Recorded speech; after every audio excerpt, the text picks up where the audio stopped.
perawatan, jangan kena matahari.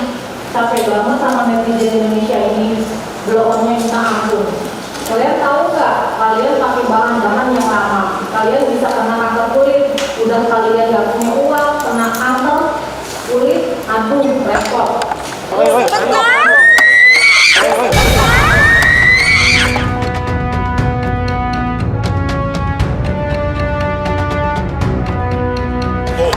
Bisa nggak jangan didorong? Lama-lama gue jadi kesel. Nggak bakal kabur kok. Santai aja.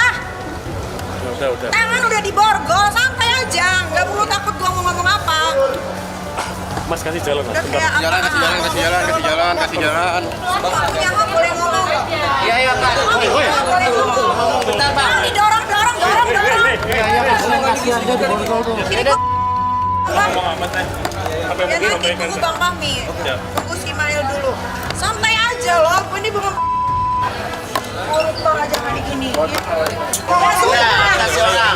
Orang dari baik-baik sampai nyolot.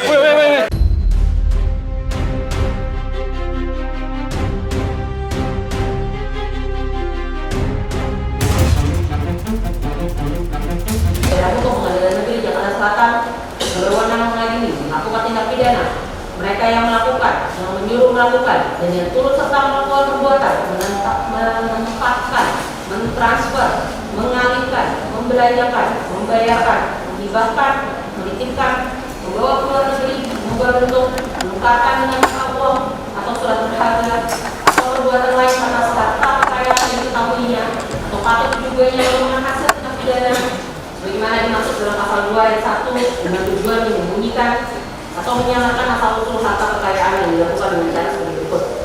Pada tanggal 14 November 2024 dan 15 November 2024, terdakwa Nikita Mirzani dan saksi Ismail Marzuki melakukan kekerasan dengan ancaman untuk mencernakan alat baik dari saksi Reza Gladys. Atas hal tersebut, terdakwa Nikita Mirzani memberikan arahan kepada saksi Ismail selaku asistennya untuk meminta kepada saksi Reza Gladys mentransferkan uang sebesar 2 miliar rupiah ke rekening BCA nomor atas nama Bumi Paramawi Sesa dengan keterangan Nikita Mirzani bahwa terdakwa Nikita Mirzani bersama-sama dengan saksi Ismail Marzuki sangat mengetahui dan menyadari telah menerima uang sebesar 4 miliar rupiah yang berasal dari saksi Reza Gladys merupakan hasil dari kejahatan, bahwa atas perbuatan terdakwa Nikita Mirzani bersama-sama dengan saksi Ismail Marzuki mengakibatkan saksi Reza Gladys mengalami kerugian sebesar 4 miliar rupiah. Perbuatan terdakwa sebagaimana diatur dengan tindak pidana dalam pasal 3 Undang-Undang Republik Indonesia Nomor 8 Tahun 2010 tentang pencegahan dan pemberantasan tindak pidana pencucian uang, untuk pasal 55 ayat 1 Kitab Undang-Undang Hukum Pidana Jakarta Nomor 7 2005 Jakarta Penuntut Umum. Jadi kalau yang kalian dengar dari dakwaan yang dibacakan JPU tadi, saya ternganga-nganga. Karena tujuannya si Reza ini sebetulnya adalah Dokter Samira alias Doktif. Tapi kenapa saya yang ditahan sekarang? Kenapa saya dan sahabat saya yang ditahan? Padahal saya tidak pernah meminta uang dia yang memberikan. Uang itu cuma-cuma. Dan saya bertanya, kenapa Reza Gladys memberikan uang itu cuma-cuma? Ada apa? Sampai direkam semuanya, sampai terjadi seperti ini penahanan. Yang dibilang ada halusinasi, contohnya bahwa terkait dengan orang yang disebutkan tadi itu ada beberapa peristiwa tindakan orang lain tapi ada di dalam dakwaan dia. Makanya Nikita heran, ini yang melakukan orang lain tapi kenapa ada di dakwaan saya gitu loh. Itu yang Nikita bilang, dan sebagian itu adalah tidak benar. Makanya dikatakan bahwa korban ini halusinasi. Seperti itu tadi bahasanya. Korban itu halusinasi katanya Nikita Mirzani. Persidangan di awal itu dakwaan, biasanya memang pihak terdakwa kurang setuju dengan dakwaan itu.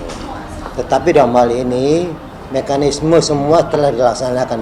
Dalam hal ini jaksa selaku penuntut umum yang telah menghadirkan terdakwa di persidangan dan telah membacakan dakwaannya itu sudah sesuai mekanisme. Kalau pihak terdakwa merasa keberatan, ya silakan dengan adanya eksepsi. Gitu.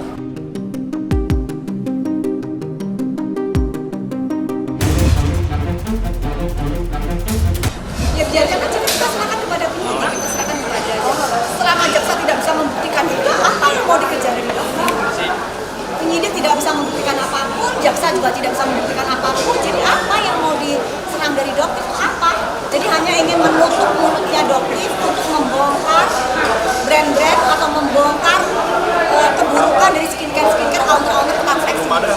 Karena mereka intinya satu guys, takut jatuh miskin, melakukan penggiringan opini, sampai egonya itu sampai titik-titik kayak nggak ada kerjaan. Jadi kalau yang kalian dengar dari dakwaan yang dibacakan JPU tadi, saya ternganga-nganga. Karena tujuannya si Reza ini sebetulnya adalah Dr. Samira alias Doktif. Tapi kenapa saya yang ditahan sekarang? Kenapa saya dan sahabat saya yang ditahan? Padahal saya tidak pernah meminta uang dia yang memberikan. Uang itu cuma-cuma. Dan saya bertanya, kenapa Reza Gadis memberikan uang itu cuma-cuma? Ada apa?